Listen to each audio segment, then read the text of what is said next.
Wow, Joel, thank you so much for that setup. And yeah, we do hope this discussion today is going to really provoke some thinking about the subject of capitalism as it stands today.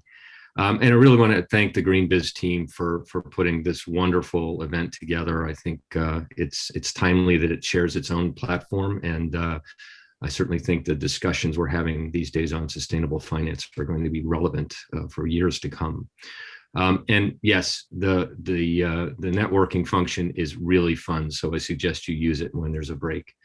But let me get into it. So today we're really going to be thinking about the moral imperative and the business imperative of rethinking capitalism. And I'm really excited to be joined today by Lynn Forrester, the Rothschild. If you don't know Lynn, you should. She's a wonderful individual and very dynamic on the things she's trying to do. But she was the former CEO of E.L. Rothschild, a holding company, currently founding and managing partner for the Inclusive Capital partners, as well as, and probably more importantly, the founding member of the Council for Inclusive Capitalism with the Vatican. So Lynn, welcome to the stage with me. And certainly Marcie Frost. Marcie is the CEO of CalPERS. If you've never heard of CalPERS, you should. It administers the defined benefit retirement system for more than 1.9 million California workers and their families. So we'll hear more about these organizations shortly. But let me do a bit of setup. We're here today with a shared vision for a world in which 9 billion people can live well within the boundaries of the planet. This is a really important direction that business needs to go. Last month, WBCSD launched a very important piece of work for business around what we call Vision 2050, a time to transform. It really shows the business leadership needed to address these principal challenges we face today around climate change, around the degradation and destruction, frankly, of nature, and around addressing the inequality that is running rampant in the world today. One of the key elements of our vision is really to establish a mindset shift around capitalism.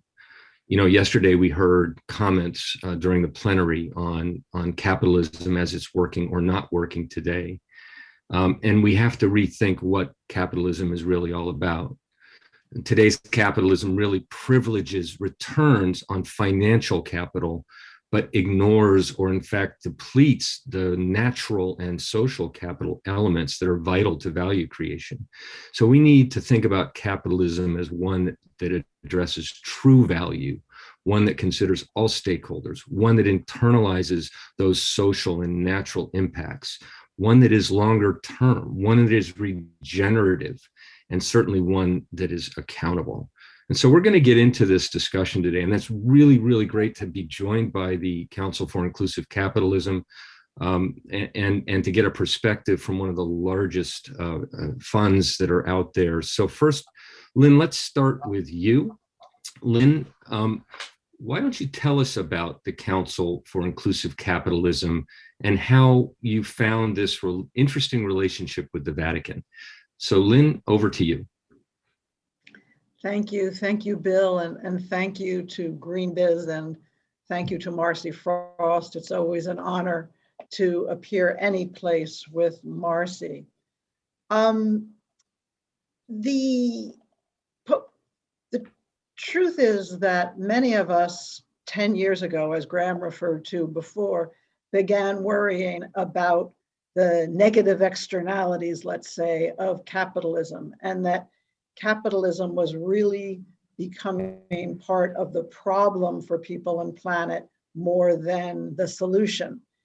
And at that time, I was very honored to work with global leaders like Marcie Frost, who understood both the obligation to profitably solve the problems of people and planet, as Colin Meyer from Oxford says, as well as to create returns as fiduciary for shareholders.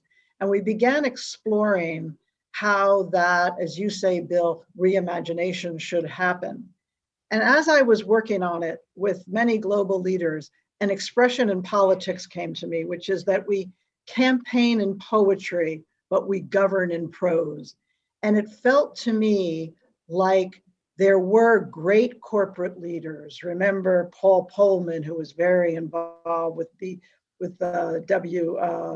WBCSD for years, Indra Nooyi. This was the early days. I felt like we were governing in prose, and that the moral basis for what we were doing was not lost on us, but it was lost on the world at large. And ultimately, the affirmation of capitalism has to be embraced by all of society, by workers, by employees, by governments, by customers. And I was invited to an event at the Vatican with business leaders. And it was there that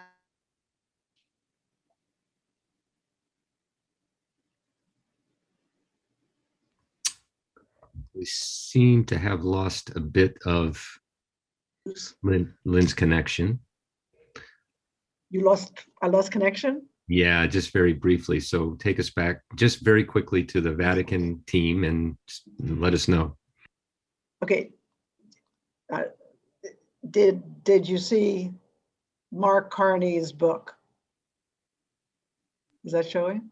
Yes, yes. Okay. So Mark Carney was among policymakers, and he's a member of the Council for Inclusive Capitalism with the Vatican now. But in this book, he gives the inspiration from Pope Francis, which I would like to share with you.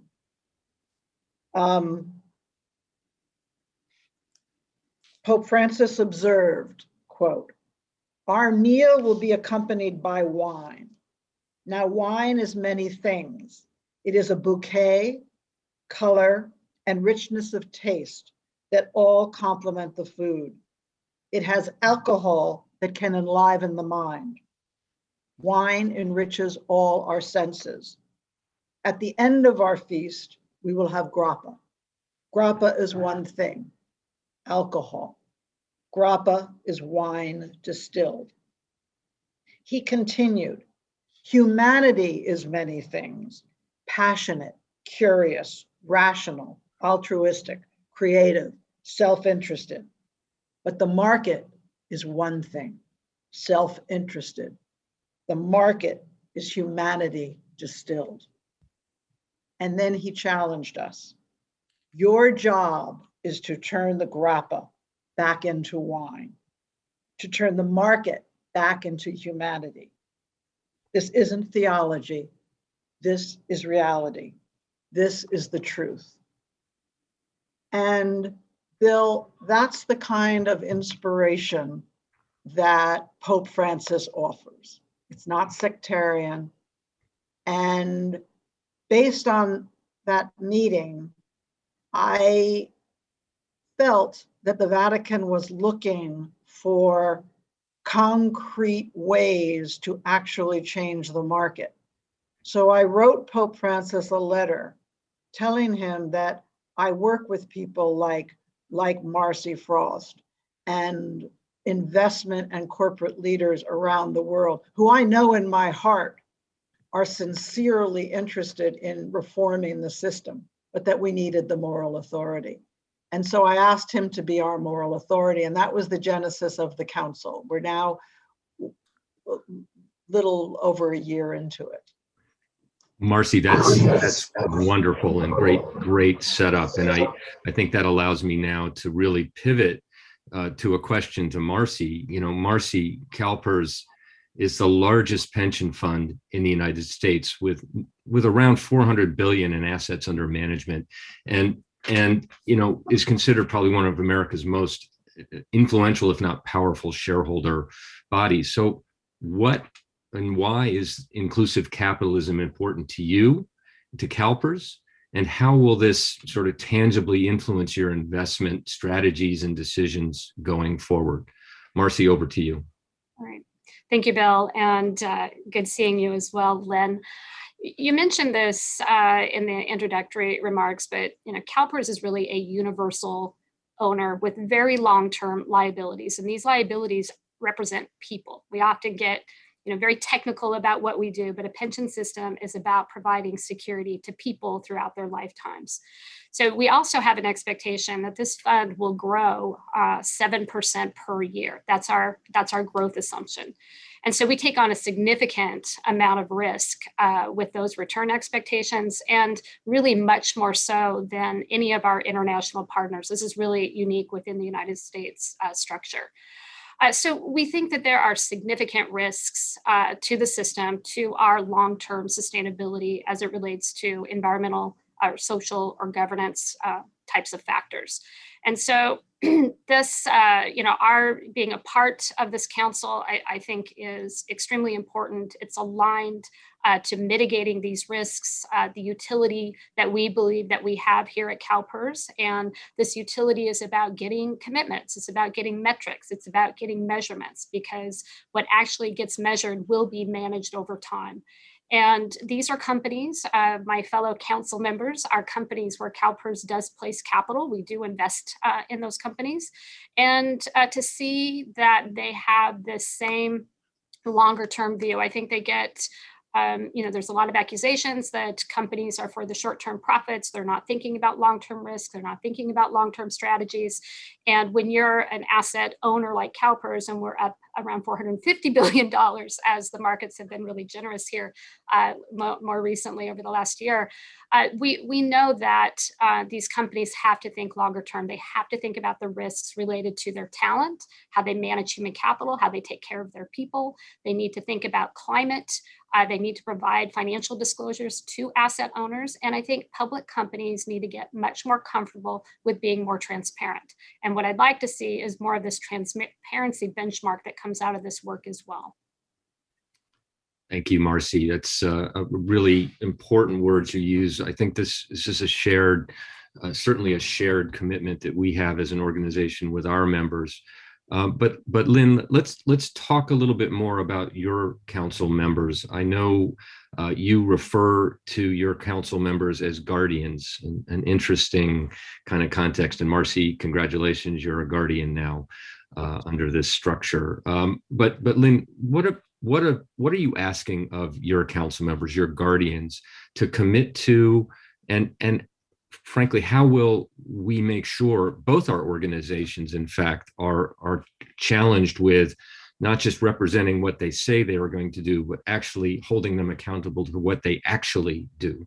So how do you plan to go about that with your guardians? Lynn, over to you.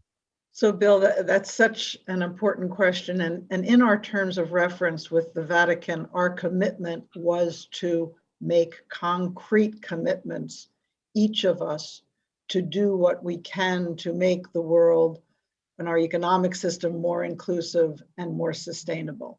And we have been very intentional and very specific about that. And anyone can go to our website, inclusivecapitalism.com, and see specific commitments that each of our guardians and stewards, very important, have made to sustainability and inclusivity.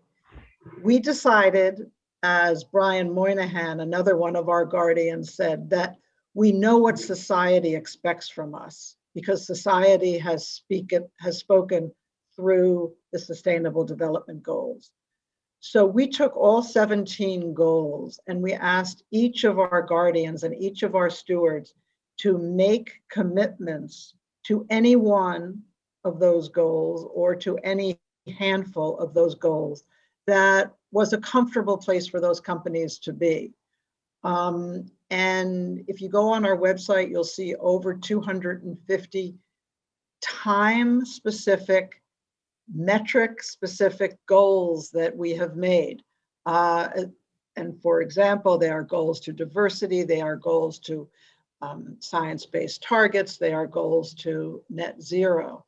And we are reaching out to companies large and small to join us as stewards for inclusive capitalism by going to the website, by agreeing to our principles. We have broad-based principles that we all agree to, and then making your own commitments.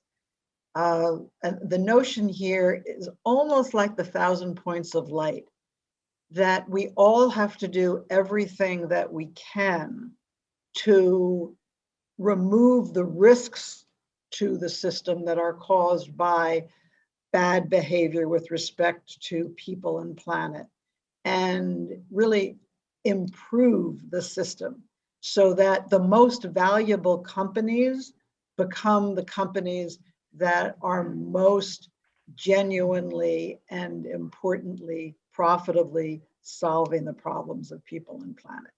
So we have very specific place people can go to see the commitments that people are making. Thanks, Lynn. And we believe as an organization, and I think you share this belief, that those companies that are pursuing this objective, the best, or at least rising to the top, are going to be rewarded by the capital markets. They'll be rewarded with a lower cost of capital and be rewarded with stronger investor confidence, like from Marcie, as well as consumer confidence, frankly, in they as an organization. You know, you don't have to not paying attention to the news over the last couple of days to see the challenges that are being placed on business leadership to take a stand on these very social issues that are resident in our economy today.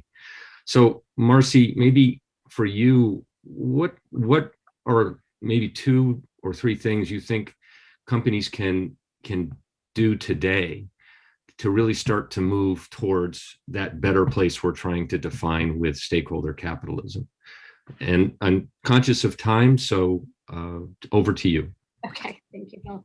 Well, one very tangible action I think that everyone can take, every company can take today, is to really look at your talent and your culture and make commitments to the people that are making your company successful. So ensuring that there is pay equity. And we would not be expecting, these types of actions from companies if we were also not doing those ourselves. We've done a pay equity study within CalPERS. That would be one place to begin, but it should be a part of your overall talent management and really should be an overall part of your diversity, equity, and inclusion program. We also at CalPERS just recently launched our DEI framework to our board. That framework is out on our website if anyone would be interested in looking at that as well. There are 5 components to it that are measurable outcomes and initiatives. I think the second would be to do the TCFD report. CalPERS has done a TCFD report. We've reported out our scope 1, 2, 3 emissions in the portfolio, but frankly, we were very challenged by identifying and measuring scope 3 emissions. So we need companies to be more transparent with those disclosures. And I think those would be 2 things that people could do pretty quickly and make that data available to asset owners or frankly to consumers. Thank you, Marcie. Perfect. And just to say, the WBCSD as well put 5 new member conditions in our membership that I encourage the audience to take a look at. You can find that on our website. Boy, we could have gone on and on today. I think we just scratched the surface for what we mean when we talk about rethinking, reinventing, reimagining, whatever you want to call it, capitalism in a different format. Capitalism's been reinvented before, and we'll do it again to prepare for our future. I want to thank Lynn and Marcie for joining us today for this very important kickoff discussion. I certainly believe it's going to be resident, I hope, Joel anyway, in the coming discussions in the breakout.